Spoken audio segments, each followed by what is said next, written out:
bener kang dadi pangandikamu pancen sepisan anggonku sowan ana ing Karang Kadempel mung ngendhake dawuh utusaning Gusti ingkang pungkasan ingkang surasane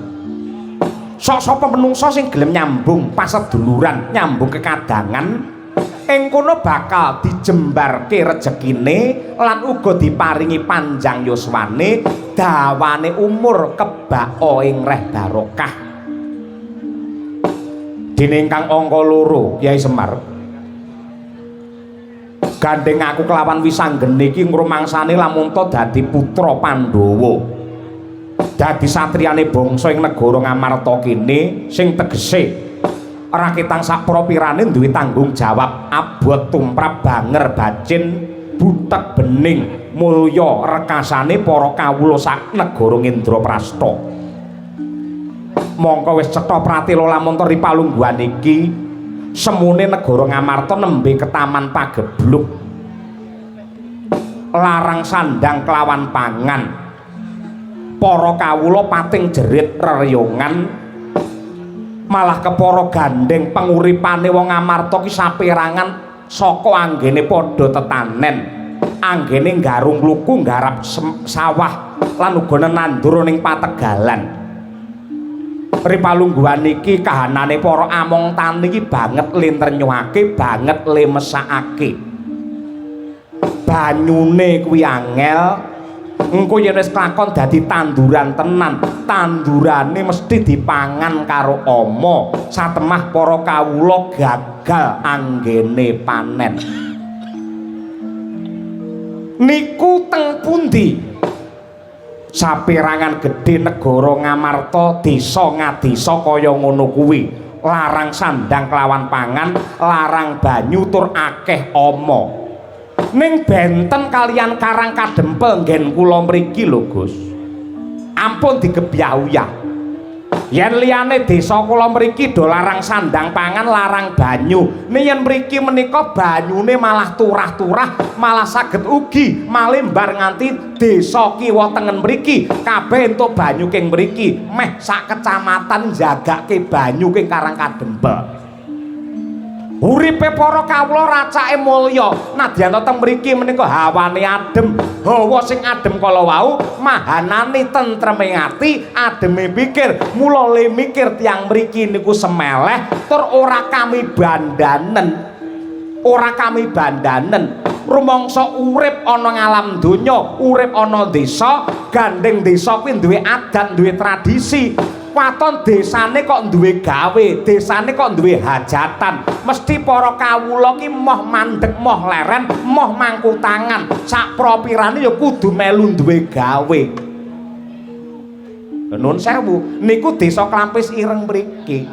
mangglejah manggoleki tiyang syukuran desa niku racake iurane pira to mung 20.000 mung gawe 30.000 ning teng mriki niki saben wuwung iki 100.000 pripun muga-muga sing do iuran do urunan semono kae rejekine tambah kathah melimpah ruah kebak berkah ngoten niku mergo wong mriki ora wedi miskin ora wedi melarat ora kami bandanen le mikir ki enteng saiki dhuwit kelangan 100 aku percaya iki kok bar iki mbalike 100 juta gitu niku dadi kudu duwe kapitayan sing jenenge wong Danadriyah wong ngamal wong sedekah niku ora bakal lokak ning parandene saya kebak ora wutah parandene tambah wuto mang titeni mawon taun niki gelem gelar budaya kaya ngeten niki taun ngarep wayangan melih le urunane ben wong 500 niki mangke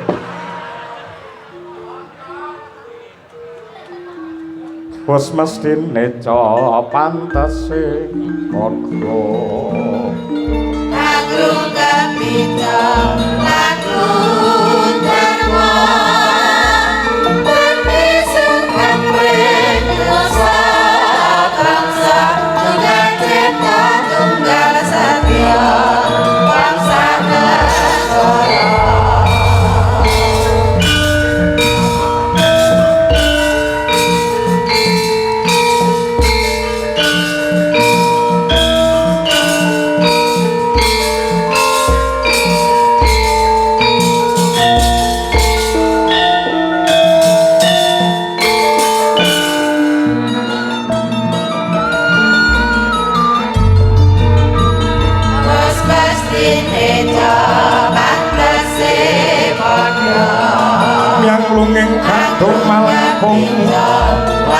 lir kawasan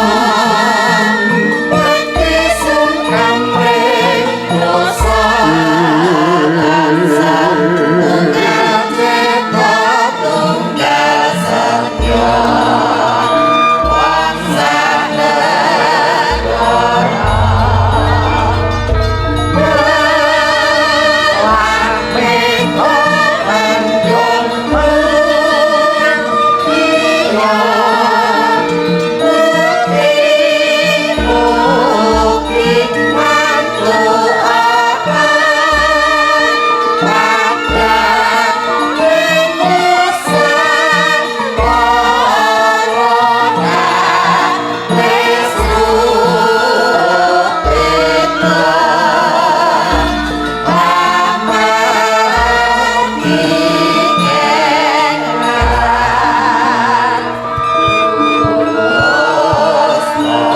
aku ora bakal maido karo Kyai Semar yen klampes ireng beda karo desa liya-liyane kuwi aku